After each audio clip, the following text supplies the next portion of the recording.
BBC Nepali सेवाको साँझ पखबाट शरद केसीको नमस्कार। आज कार्यक्रममा कोरोना भाइरस महामारी यता पहिलो पटक एकै दिन 10,000 भन्दा धेरै संक्रमित। नेपालमा परीक्षण गरेदेखि आजसम्म एकै दिनमा सबैभन्दा ठूलो संख्यामा संक्रमण पुष्टि भएको संख्या आज हो। तीव्र बनेको संक्रमणको प्रभाव देशभरिका अदालतमा पनि। बन्दी प्रत्यक्षीकरण थुनुवाका मुद्दाहरू केन्द्रित रहेर मुद्दाको सुनवाई गर्ने, त्यो बाहेकका अन्य मुद्दाहरू 18 गतेसम्मको लागि सुनवाई स्थगित गर्ने निर्णय गरेको छ। नाम जुराउन बाँकी एक्लो प्रदेश 1 को सम्भावित नाम के छन्? कोशी र सगरमाथा भन्ने दुईटा छ। पहिचानको सन्दर्भमा किराँत प्रदेश राख्नुपर्छ भन्ने अथवा किराँतसँग कोशी या सगरमाथा जोड्नुपर्छ भन्ने। मुख्यमन्त्री राजेन्द्र कुमार राईसँग कुराकानी र टापु राष्ट्र टोङ्गामा शनिबारको सुनामीले व्यापक विपत्ति निम्त्याएको त्यहाँको सरकारको भनाई। तर सबभन्दा पहिले आजका प्रमुख विश्व समाचार। गनी अन्सारीबाट समाचार सुन्नुहोस्। रुसले युक्रेनमाथि सैन्य आक्रमण गरे चर्को मूल्य चुकाउनु पर्ने उत्तर एटलान्टिक सन्धि सङ्गठन नेटोले चेतावनी दिएको छ। आक्रमण हुने अवस्थामा आत्मरक्षाका लागि युक्रेनलाई इयूले सैन्य सहयोग गर्ने नेटोका महासचिवले बताए। हप्तौसम्म चल्ने संयुक्त सैन्य अभ्यासका लागि रुसी सैनिकहरू आफ्नो भूभागमा आउन थालेको बेलारुसले पुष्टि गरेको छ। पूर्व एवं दक्षिणतिर युरोपेली सङ्घ र युक्रेनसँग जोडिएका सीमामा तनाव रहेका कारण सैन्य अभ्यास गर्न लागि बेलारुसको रक्षा मन्त्रालयले जनाएको छ। रुसले युक्रेनसँगको सीमामा आफ्ना सैनिकहरू यसअघि नै तैनात गरिसकेको छ, जसलाई पश्चिमा राष्ट्रहरूले सम्भावित अतिक्रमणको रूपमा हेरिरहेका छन्। तर मस्कोले त्यसलाई अस्वीकार गर्दै आएको छ। प्रशान्त महासागरमा शनिबार पानीमुनि विशाल ज्वालामुखी विस्फोट हुँदा आएको सुनामीबाट प्रभावित टोङ्गाको सरकारले देश अभूतपूर्व विपदको मारमा परेको जनाएको छ। विपदबारे पहिलोपटक जानकारी गराउँदै सो टापु राष्ट्रको सरकारले अहिलेसम्म 3 जनाको ज्यान गएको पुष्टि गरेको छ। अन्तर्राष्ट्रिय रेड क्रसको प्रतिनिधि मण्डलको नेतृत्व गरेकी केटी ग्रिनवुड भन्छन्,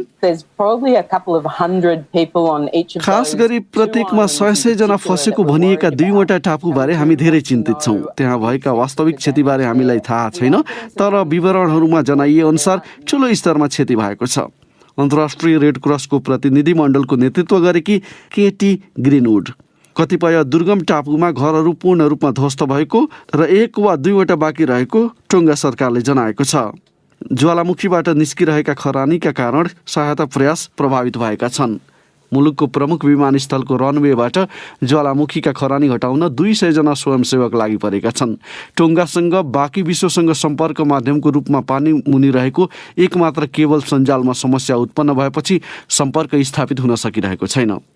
इन्डोनेसियाको संसदले एउटा विधेयक पारित गरेको छ, जसले बोर्नियो टापुमा नयाँ राजधानी बनाउने बाटो खोलिदिएको छ। ट्राफिक जाम, वायु प्रदूषण र बाढीको समस्यालाई लिएर वर्तमान राजधानी सहर जाकार्ताको विकल्प अघि सारिएको हो। राजधानी नरहे पनि जाकार्ता इन्डोनेसियाको आर्थिक तथा व्यापारिक केन्द्रको रूपमा कायम रहनेछ। नयाँ राजधानी बनाउन 30 अर्ब डलर भन्दा बढी रकम लाग्ने अनुमान गरिएको छ। तपाईँ बीबीसी नेपाली सेवाको साँझ पख सुनिरहनु भएको छ। बेजिङ शीतकालीन ओलम्पिक्सका सहभागीहरूले प्रयोग गर्नुपर्ने एपमा सुरक्षा सम्बन्धी कमजोरीहरू रहेको र त्यसले प्रयोगकर्तालाई समस्या निम्त्याउन सक्ने विश्लेषकहरूले चेतावनी दिएका छन्। दैनिक कोभिड अवस्थाबारे थाहा पाउनका लागि खेलाडी, दर्शक तथा सञ्चारकर्मीहरूले माई 2022 नामक एप प्रयोग गर्नेछन्। त्यसमा भोइस च्याट, फाइलहरू आदान प्रदान गर्न र ओलम्पिक सम्बन्धी समाचार हेर्न पाइनेछ। तर साइबर समूह सिटिजन ल्याबका अनुसार उक्त एपले कतिपय फाइलको हकमा इन्क्रिप्सन उपलब्ध गराउने छैन। आणविक केन्द्रसहित महत्त्वपूर्ण क्षेत्रका आकाशमा केही दिन यता ड्रोनहरू देखिएपछि स्विडेनमा छानबिन गर्नुपर्ने स्थिति सिर्जना भएको छ। 3वटा आणविक केन्द्र र विमानस्थल तथा राजदरबारमाथि ड्रोनहरू उडाइएको पाइएको छ। ती ड्रोन कसले उडाएका हुन् भन्नेबारे अधिकारीहरूले कुनै सुइको पाएका छैनन्। स्थानीय सञ्चार माध्यमहरूका अनुसार प्रहरी तथा तटरक्षक अधिकारीहरूले स्टकहोम आसपासका समुद्र एवं टापुहरूमा खोजी कार्य गरिरहेका छन्। पछिल्लो पटक फोर्स मार्क आणविक केन्द्रमाथि एउटा ड्रोन उडेको देखिएको थियो। त्यसअघि अरू 2वटा आणविक केन्द्रमाथि ड्रोनहरू उडाइएको थियो। प्रहरीले कुनै सूचना भए उपलब्ध गराउन सर्वसाधारणमा अपिल गरेको छ। र घरपालुवा जनावर पाइने एउटा पसल कोभिड संक्रमणको घटनासँग जोडिएपछि हङकङले 2000 ह्यामस्टर अर्थात् एक प्रकारका मुसा र अरू साना स्तनधारी जनावर मार्ने भएको छ। एउटा पसलका कर्मचारीमा डेल्टा भेरिएन्ट पुष्टि भएपछि अधिकारीहरूले ह्यामस्टरहरूमा परीक्षण गर्दा 11 वटामा पोजिटिभ देखिएको थियो। कोरोना भाइरस उन्मूलन गर्ने उद्देश्यसहित अरू स्थानले जस्तै हङकङले पनि शून्य कोभिड रणनीति अवलम्बन गरेको छ। यो BBC नेपाली सेवा हो।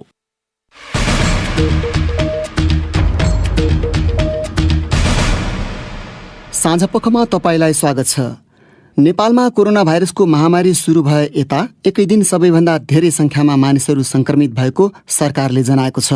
स्वास्थ्य तथा जनसङ्ख्या मन्त्रालयका अनुसार पछिल्लो 24 घण्टामा 10,000 भन्दा धेरै नयाँ संक्रमित थपिएका छन्। पछिल्ला केही दिन यता संक्रमितको संख्या दिनहुँ हुवात्तै बढिरहेको छ। प्रस्तुत छ एक रिपोर्ट। स्वास्थ्य मन्त्रालयले आज सार्वजनिक गरेको विवरण अनुसार 22,828 वटा नमुना परीक्षण गर्दा 10,258 वटामा संक्रमण पुष्टि भएको हो। यसअघि दोस्रो लहर उच्च बिन्दुमा पुगेका बेला गत वैशाख महिनाको 28 गते 9,483 जना संक्रमित भएका थिए। मन्त्रालयका सहप्रवक्ता डाक्टर समीर कुमार अधिकारी संख्याका हिसाबले 10,258 जनामा संक्रमण पुष्टि भएको छ। कोभिड-19 संक्रमण नेपालमा हामीले परीक्षण गरेदेखिको सुरुवातदेखि आजसम्म हेर्दा एकै दिनमा सबैभन्दा ठूलो संख्यामा संक्रमण पुष्टि भएको संख्या आज हो। आजको संक्रमण पुष्टि भएको अनुपात परीक्षण गरिएमध्ये 48.8% हो। यसअघि परीक्षण गरिएका नमुनामा संक्रमित हुने दर भने गत वैशाख 27 गते सबैभन्दा उच्च करिब 52% थियो। अब देशैभरि सक्रिय संक्रमितको संख्या करिब 40,000 पुगेको छ। कोरोना भाइरसको नयाँ भेरिएन्ट ओमिक्रोन फेला परेपछि संक्रमणको वेगबाट सबैभन्दा धेरै प्रभाव काठमाडौँ उपत्यकामा देखा परेको छ। सक्रिय संक्रमित र दैनिक संक्रमितको संख्या उपत्यकामा धेरै छ। त्यसलाई ख्याल गर्दै स्थानीय प्रशासनले जनस्वास्थ्यका मापदण्ड पालना गराउन प्रतिबन्धात्मक नियम कडा पार्दै लगेको छ। तेस्रो लहरको संकेत दिने गरी भइरहेको संक्रमणको मारमा सर्वोच्च सहित देशैभरिका अदालत पनि परेका छन्। सर्वोच्च अदालतका सबै न्यायाधीश रहने पूर्ण बैठकले न्याय सम्पादनको काम खुम्च्याउने निर्णय आज गरेको छ।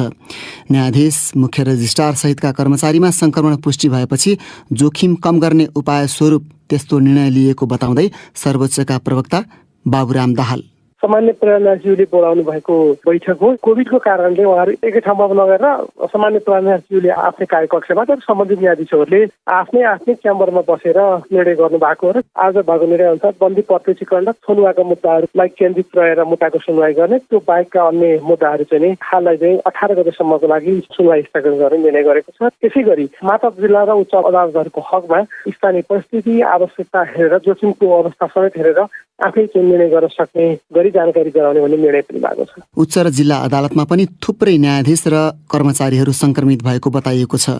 पछिल्ला दिनहरूमा प्रमुख नेताहरू पनि संक्रमित हुन पुगेका छन्। अब बाँकी विषय। प्रदेश 2ले आफ्नो नाम मधेस राख्ने निधो गरेपछि विभिन्न कोणबाट टिप्पणी भइरहेका छन्। 2 वर्ष अघि मतदान हुँदा त्यो प्रयास विफल भएको थियो। त्यसले पनि विषयको जटिलता औल्याएको मानिएको थियो। हिजोको निर्णयसँगै प्रदेशसभाको एउटा महत्त्वपूर्ण कार्यभार किनारा लागेको छ, तर प्रदेशको आन्तरिक राजनीतिलाई त्यसले पेचिलो बनाउने आशंका गर्नेहरू पनि छन्। वीरगञ्ज स्थित पत्रकार चन्द्रकिशोरको एक विश्लेषण। प्रदेश 2 को हिजो सोमबार बसेको प्रदेश सभा बैठकले प्रदेशको नाम मधेस र थाई राजधानी जनकपुर पारित गरेपछि त्यसको खुसियाली मनाउने क्रमसँगै छिटफुट विरोधका कार्यक्रमहरू पनि देखिएको छ।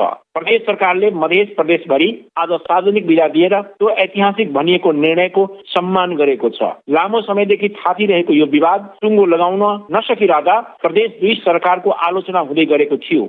यस परिप्रेक्ष्यमा विवादलाई सुझपूर्ण टुङ्गो लगाएकोमा प्रदेश 2 को नेतृत्वलाई चिरकालसम्म याद गरिने कतिपयको भनाइरहेको छ। खास गरी पहिचान आधारित प्रदेशको नाम दिने पहिलो प्रदेशका रूपमा यो चिनिने भएको छ।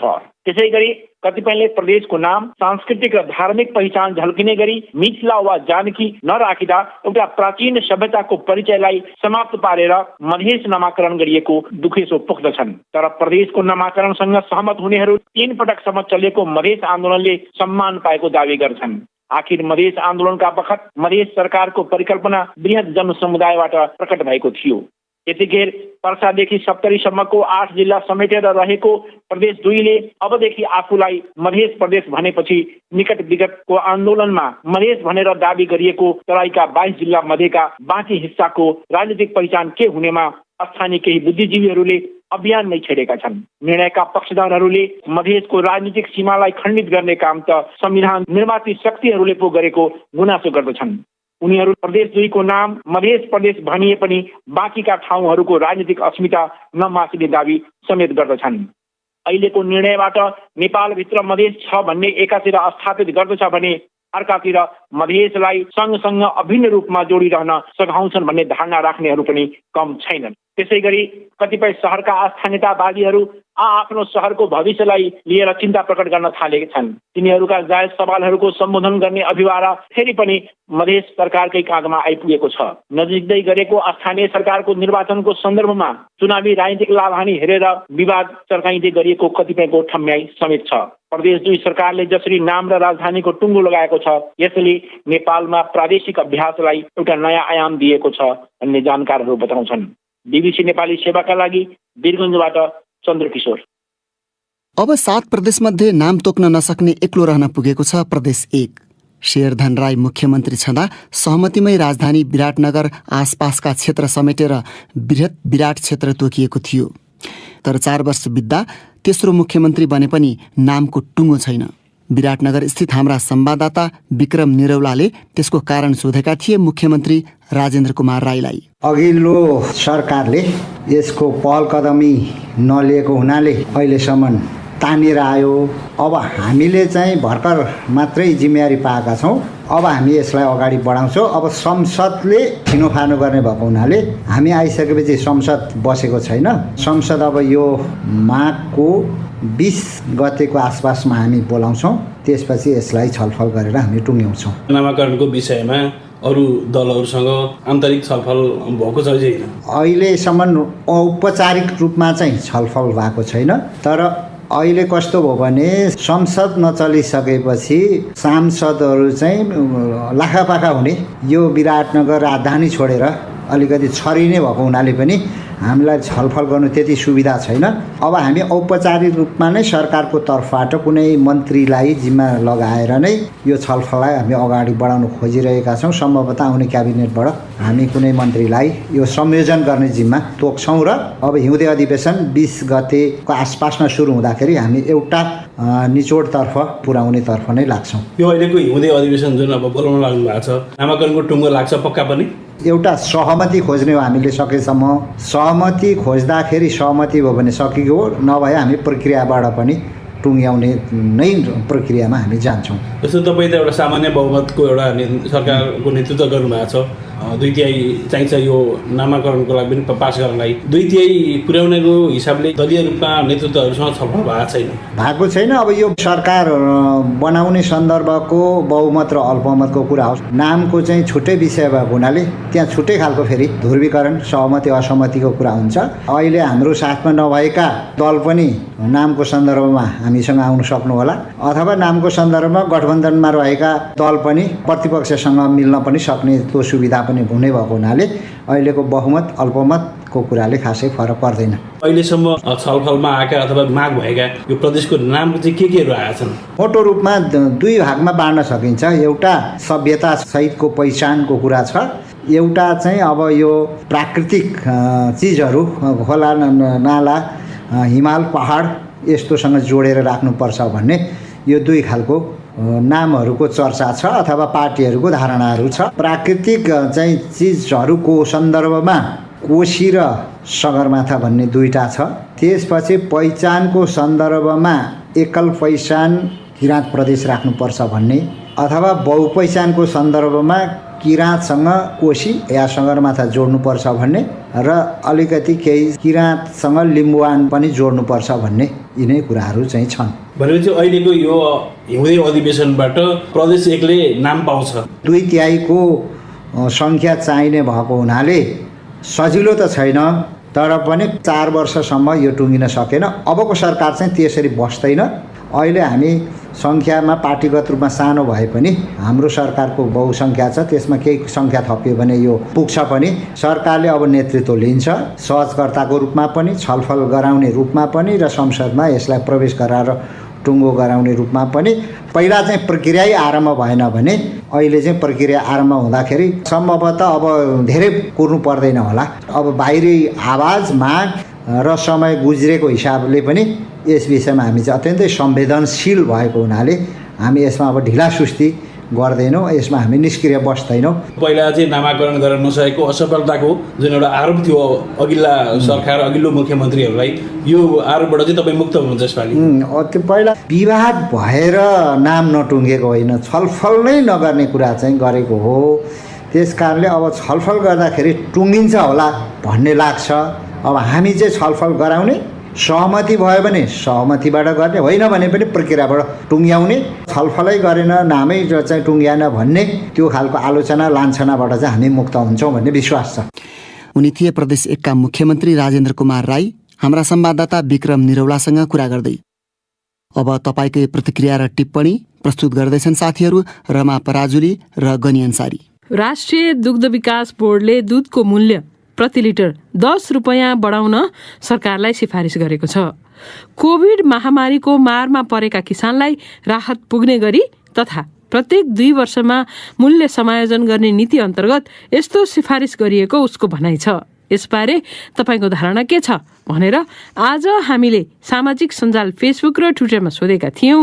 प्राप्त जवाबमध्ये केहीलाई यहाँ समेटेका छौँ। हाम्रो फेसबुक पेजमा झरना मगर लेख्छिन्, किसान र उपभोक्ता दुवैलाई हित हुने गरी मूल्य वृद्धि गर्नु सकारात्मक पक्ष हो। बढेको मूल्य किसानले पाउनुपर्छ। उपभोक्ता र कृषक बीचमा आउने बिचौलियालाई चाहिँ नियन्त्रण गर्न सरकारले केही पहल गर्नु पर्यो। अनुष्मा थापाको तर्क छ, 10 वर्षमा आयातित पेट्रोलको भाउ दोब्बर भएको छ। स्थानीय उत्पादन दुधको मूल्य जति बढाए पनि फरक पर्दैन, किनकि त्यो पैसा नेपालभित्रै घुम्ने हो। तर शर्त यो हो कि त्यो बढेको रकम उत्पादक किसानसम्म पुग्नु पर्यो र यसमा बिचौलियाहरूलाई पोस्ने काम नहोस्। दुर्गा पौड्याल लेख्छिन्, जति मूल्य बढ्दै जान्छ गुणस्तरमा पनि त्यति नै ध्यान दिनुपर्ने हो। तर विडम्बना, हामी कहाँ मूल्य वृद्धिसँगै गुणस्तर झन् खस्कदै जान्छ अनि उपभोक्ता सधैँ मारमा। जेबी गाउँलेको तर्क छ, यो निर्णय एकदमै राम्रो छ। अरू सबै सामानको मूल्य बढ्ने, किसानले गर्ने उत्पादनको मूल्य सधैँभरि उही। त्यसैले दुग्ध विकास संस्थानको यो प्रस्ताव यथाशीघ्र कार्यान्वयन हुनुपर्छ र किसानलाई मर्कामा पारेर खान पल्केका बिचौलियाहरूलाई सरकारले कारबाही गर्नुपर्छ। व्यङ्ग्यात्मक शैलीमा कुमार सुवेदी लेख्छन्, किसानले किन्दा महँगो र बेच्दा सस्तो हुने भेरिएन्ट हटाउनु पर्यो। खगराज गुरागाईको मत छ, दुग्ध विकास बोर्डले सरकारलाई दुधको मूल्य वृद्धि सम्बन्धी गरेको सिफारिस सराहनीय छ। तर सरकारले नै कृषि र किसानका लागि विभिन्न शीर्षकमा विनियोजन गरेको बजेट कार्यान्वयन गराउन नसकेर सधैँ कृषकलाई यो वा त्यो बहानामा गरेको शोषण देख्दा चाहिँ विभागीय सिफारिस केवल नाम मात्रकै हुन्छ कि भन्ने लाग्छ। ट्विटरमा सम्झना ढकालले लेखेकी छन्, बाबाले गाउँमा सस्तोमा दुध बेच्नुहुन्छ, म चाहिँ अब सहरमा प्रति लिटर 100 रुपियाँ तिरेर किन्नेछु। उत्पादक र उपभोक्ता सधैँ मारमै हो, बिचौलियालाई हो बजार, कृषकलाई होइन। लक्ष्मण शर्मा लेख्छन्, यो सिफारिस एकदमै जायज छ। दुग्ध उत्पादनमा किसानले कति सङ्घर्ष गर्नुपर्छ भन्ने कुरा सायद पैसा लिएर डेरीमा गए दुध पाइन्छ भन्ने बुझाइ राख्नेहरू बुझ्न सक्दैनन्। किसानले आफ्ना उत्पादनको उचित मूल्य नपाउने तर अन्य देशबाट आयात गर्दा जति मूल्य तिर्न पनि पछि नपर्ने परिपाटीले देशका किसान लगायत कृषिमा लगानी गर्नेहरूलाई पनि निरुत्साहित गरेको पाइन्छ। किसानले उत्पादन गर्ने हरेक वस्तुको उचित र सम्मानजनक सम्बोधन होस्। रमेश निरौलाको धारणा छ, अहिलेको जमानामा घट्ने भनेको आयु मात्रै हो, बाँकी कुनै पनि वस्तुको भाउ घट्दैन। सम्पन्न र हुने खानेलाई कुनै असर पर्दैन। आफ्नो दैनिकी गरेर खानेलाई नै प्रत्यक्ष असर पर्छ। हाम्रो देशमा निम्न गरिब र असहायहरूको आवाज सुन्ने कोही छैन। छवि रमण अधिकारीको धारणा छ, वर्षै पछि रक्सीको मूल्य लिटरमा 200-300ले बढ्छ, कसैले विरोध गर्दैनन्। दुधमा 10 रुपैयाँ बढ्दा विरोध गर्न जरुरी छैन। त्यो बढेको मूल्य कृषकले पाउनुपर्छ, बीचमा बसेर नाफा कुम्ल्याउने व्यापारीले होइन। अब केही अन्तर्राष्ट्रिय विषय। टापु राष्ट्र टोङ्गाको सरकारले शनिबारको सुनामीले ठूलो विपद निम्ति आएको जनाएको छ। उसका अनुसार कतिपय साना तथा कम जनसङ्ख्या भएका टापुमा ठूलो क्षति पुगेको छ। बीबीसीका विवरणहरूमा आधारित त्यस सम्बन्धी रिपोर्ट गनी अन्सारीबाट। प्रशान्त महासागरको पानी मुनि ज्वालामुखी विस्फोटले सुनामी निम्ति आएको थियो। ज्वालामुखी विस्फोटको आवाज निकै टाढा रहेको अमेरिकासम्म सुनिएको थियो। अधिकारीहरूका अनुसार सुनामीबाट एउटा टापुमा भएका सबै घर ध्वस्त भएका छन् भने अर्को एउटा टापुमा जम्मा 2वटा घर मात्रै सग्ला छन्। विपदपछि पहिलो पटक जानकारी गराउँदै टोङ्गाको सरकारले साना टापुहरूबाट उद्धार गरी बाक्लो जनसङ्ख्या भएका टापुहरूमा मानिसहरूलाई पुर्याउने काम भइरहेको जनाएको छ। हालसम्म 3 जनाको ज्यान गएको पुष्टि भएको छ। तीमध्ये 2 जना स्वदेशी छन् भने 1 जना ब्रिटिस रहेका छन्। थुप्रै मानिस घाइते भएका छन्। देशको प्रमुख विमानस्थलको रनवेबाट ज्वालामुखीका खरानी हटाउन 200 स्वयंसेवक जुटेका छन्। विमानस्थल खुलेपछि राहत सामग्री पुर्याउन थालिनेछ। तर टुङ्गाका अधिकारीहरू सहायता सामग्री वितरणका क्रममा कोभिड फैलिन सक्ने बारे चिन्तित देखिएका छन्। गत अक्टोबरमा त्यहाँ 1 जनामा संक्रमण देखिएको थियो। चीनले अर्को महिना सुरु हुने सन् 2022 शीतकालीन ओलम्पिक्सका लागि कोभिड विरुद्ध सुरक्षाका सबै उपाय अवलम्बन गरिएको बताएको छ। हिउँदे ओलम्पिक्स फेब्रुअरी 4 बेजिङमा सुरु हुँदैछ। चीनले ओलम्पिक्सलाई कोरोना भाइरसबाट टाढा राख्न ठूलो प्रयत्न गरिरहेको छ। बीबीसीका विवरणहरूमा आधारित त्यस सम्बन्धी रिपोर्ट रमा पराजुलीबाट। चीनले विदेशी दर्शकहरूलाई खेल स्थलमा प्रवेश नदिने बताएको छ। चीनिया नागरिकले खेल हेर्न पाउनेछन्, तर प्रतियोगिता स्थलबाट घर फर्कनु अघि उनीहरूले क्वारेन्टिनमा बस्नुपर्नेछ। बेइजिङ बाहिरका मानिसहरूलाई राजधानीसम्म यात्रा नगर्न भनिएको छ। चीनले सञ्चारकर्मी, खेलाडी र पर्यवेक्षकका लागि 3 ओलम्पिक बबल तयार पारिसकेको छ। त्यहाँ प्रवेश गर्नका लागि पूर्ण मात्रा खोप लगाएको वा 21 दिन क्वारेन्टिनमा बसेको हुनुपर्ने नियम राखिएको छ। ती सबैले दैनिक कोभिड परीक्षण गराउनु पर्नेछ र अनुहार ढाक्ने मास्क जुनसुकै समयमा लगाउनु पर्नेछ। विदेशी सहभागीहरूले चीनमा प्रवेश गर्ने बित्तिकै बबलमा प्रवेश गर्नेछन् र चीन नछाडुन्जेलसम्म उनीहरू त्यहाँ नै बसिरहनु पर्नेछ। स्थानीय सहयोगी कामदारहरू, स्वयंसेवक, भान्से र चालकहरू पनि सुरक्षित बबलका हिस्सा हुनेछन्। उनीहरूले बाहिरको विश्वसँग भौतिक सम्पर्क गर्ने छैनन् र आफ्नो परिवारका सदस्यलाई समेत भेट्न पाउने छैनन्। यो प्रणाली आवास, अस्पताल वा ओलम्पिक्सका लागि तय गरिएका स्थानहरूमा मात्रै होइन, यातायातमा पनि लागू गरिएको छ। अधिकांश खेल स्थलहरू बेइजिङ बाहिर रहेकाले विमानस्थल र तीव्र गतिको रेल प्रणालीहरूमा विशेष व्यवस्था मिलाइएको छ।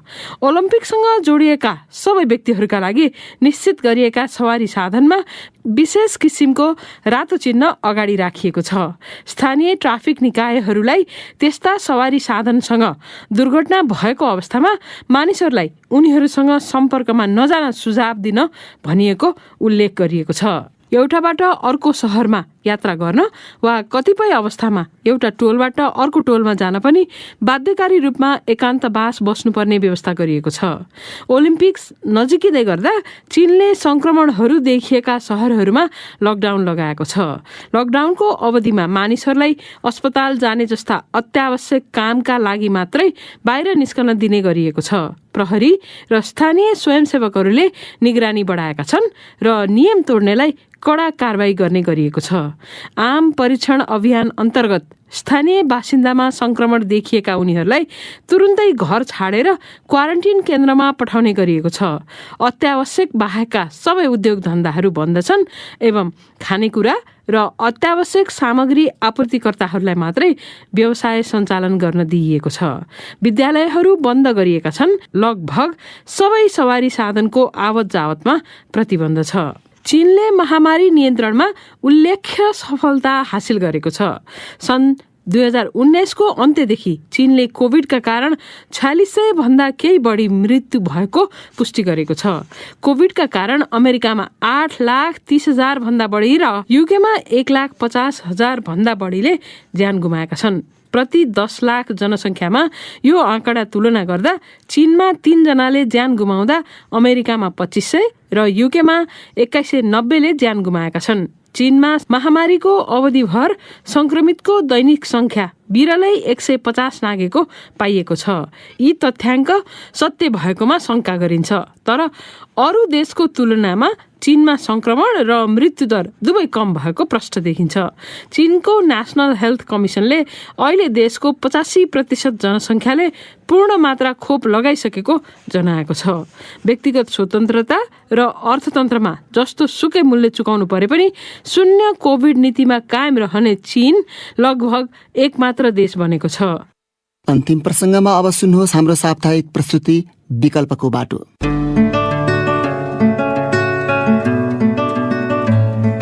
दुबईबाट बोलाएको बोलाइ छ आइज भनेर हिजै हुने रहेछ पैसो भनेपछि अलिकति त्यति उहाँ गएर दुःख गरिन्छ त्यति दुःख यहाँ पनि गर्न पर्दैन तर यहीँ हुने रहेछ हामीले त गर्न सकेला नि गरम भन्दै भनेर फसिएको शिक्षक नि आफूले गरेला भनेर पसियो अब सरकारको अनुदान आउने गरी खाने मान्छेलाई दिन पर्छ भन्ने अब उहाँहरूले नै हो बुझ्ने। 1.5 दशक विदेशमा काम गरेर घर फर्किएका बागलुङ कुस्मी सेराका गोविन हमालका लागि कोरोना भाइरसको महामारी व्यवसाय थाल्ने एउटा अवसर बन्यो। महामारीका कारण काम गर्दै आएको दुबईमा फर्किन नपाएपछि आम्दानीका लागि उनले पशुपालन तथा तरकारी खेतीको काम शुरू गरे। 50 लाख रुपैयाँ लगानी गरेर भैंसी पाल्दै आएका उनी अहिले मासिक 2.5 लाख गाउँमै कमाउने गरेको दावी गर्छन्।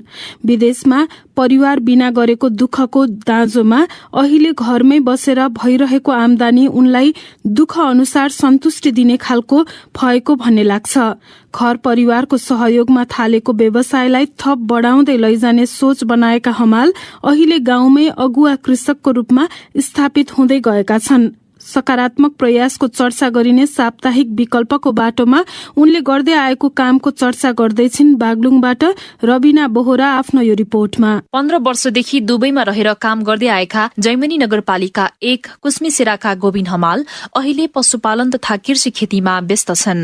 कोरोना महामारीका कारण छुट्टीमा घर आएका हमाल फर्कन नपाएपछि विकल्पको रूपमा भैंसी पालन तथा तरकारी खेती उत्पादनमा लागेका हुन्। कोरोनाले रोजगारी गुमेर धेरै युवा छटपटिएको समयमा गोविनले भने भैंसी पाल्ने सोच पलाएको बताउँछन्। भैंसी फार्म खोलेपछि विदेश बिर्सँदै गएको र अब विदेश नजाने सोचमा पुगेको हमाल बताउँछन्। दुबईमा थिएँ, दुबईबाट कोरोनाले गर्दाखेरि 2 वर्ष छुट्टी बनाऊ त्यहाँ भैंसी फार्म खोल्नु पर्यो भनेर भैंसी फार्म खोले। अहिले दुबईबाट बोलाएको बोलाइ छ आइज भनेर हुन्न भन्ने विचार थियो। अहिले लगभग हिजै हुने रहेछ पैसो भनेपछि अलिकति त्यति उहाँ गएर दुःख गरिन्छ त्यति दुःख यहाँ पनि गर्न पर्दैन तर यहीँ हुने रहेछ। हमालको गोठमा 11 भैंसी, एउटा गाई, 25 बाख्रा र 50 कुखुरा रहेका छन्। 50 लाख रुपियाँको लगानी गरेर 1.5 वर्षदेखि हमाल कृषि तथा पशु फर्म दर्ता गरी पशुपालन गर्दै आएका उनले मासिक 2 लाख भन्दा बढी आम्दानी गर्ने गरेको बताउँछन्। 2,40,000 जति लगभग हुन्छ। 1 लाख दाना खाए पनि 1 लाख त बच्चा पैसा महिनाको। त्यो गर्दाखेरि किन विदेश जाने? अहिले दिनको 90 लिटर दूध हमालले बजारमा आफै लगेर बिक्री गरेका छन्। लगानी त अहिले 49 लाख भन्छ। भैंसी 3-4 प्योर विकासित हुन्, अरु मिस्कट छन्। उनले 15 वर्ष दुबईमा बसेर कमाउँदा नपाएको सन्तुष्टि अहिले गाउँमै पशुपालन गर्दा मिलेको बताउँछन्। दुबईमा पनि राम्रो कमाई भए तापनि बिरामी पर्दा घर परिवारसँग बसे जस्तो नहुने भन्दै उनले विदेशमा गर्ने दुःख नेपालमा गर्न सके दोब्बर आम्दानी गर्न सकिने बताए। अलिकति भैंसी थप्ने विचार छ मेरो। बिहान उठ्छु सट्टा उठ्दाखेरि लगभग 2 घण्टा कसिनु भने काम भ्याइन्छ। यो अनुदान मिल्ला भनेर मैले यसरी गरेको होइन, तर सबैले पाएको उसमा पाउन पाए भन्ने खुसी त्यही हुन्थ्यो मलाई। 3 रोपनी जग्गा वार्षिक 20,000 मा भाडामा लिएका हमालले दूध पुर्याउन नै धौधौ हुने गरेको बताउँछन्। हमालको व्यवसायमा श्रीमती खगी हमाल, छोरी विपना र छोरा पवन हमालले पनि सघाउँछन्। उनकी श्रीमती खगी हमाल सल्लाह गरेर यस्तो गरौँ, अब पहिलेदेखि पनि मैले भैँसी बाख्रा कुखुराहरू तरकारी बनाउने यस्ता गर्दै आइरहेको थिएँ। मैले नि उत्पादन राम्रै भएको थियो, यो पैसाले पनि मलाई दिएको थियो। अनि पछाडि उता विदेशतिर त्यस्तो राम्रो कमाइ पनि भएन। हामीले त गर्न सकेला नि गरम भन्दै भनेर पसिएको छोरा नगरमा। अब सबैले बुझ्नु पर्ने कुरा हो। आफूले गरेला भनेर पसियो। अब सरकारको अनुदान आउने गरी खाने मान्छेलाई दिन पर्छ भन्ने अब उहाँहरूले नै हो बुझ्ने होइन। स्थानीय तहबाट सामान्य अनुदान पाए पनि अझै माथि उठ्नको लागि सहुलियत, ऋण, प्राविधिक सहयोग र थप अनुदानको खाँचो रहेको हमालको भनाइ छ। कृषिमा लगानी गरिसकेपछि यसलाई नाफाको स्तरमा लैजान तथा दीर्घकालीन बनाउन राज्यलाई साथ दिन समेत उनले आग्रह गरेका छन्।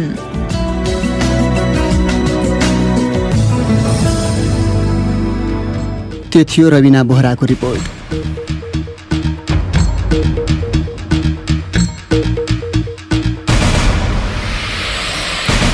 हवस् त यसका साथै बीबीसी नेपाली सेवाको साँझ पख यही सकिन्छ। अब हामी भोलि बिहान 7:15 बजे बिहानी पख लिएर आउनेछौँ। त्यस बेलासम्मका लागि हामी सबैलाई बिदा दिनुहोस्। नमस्कार।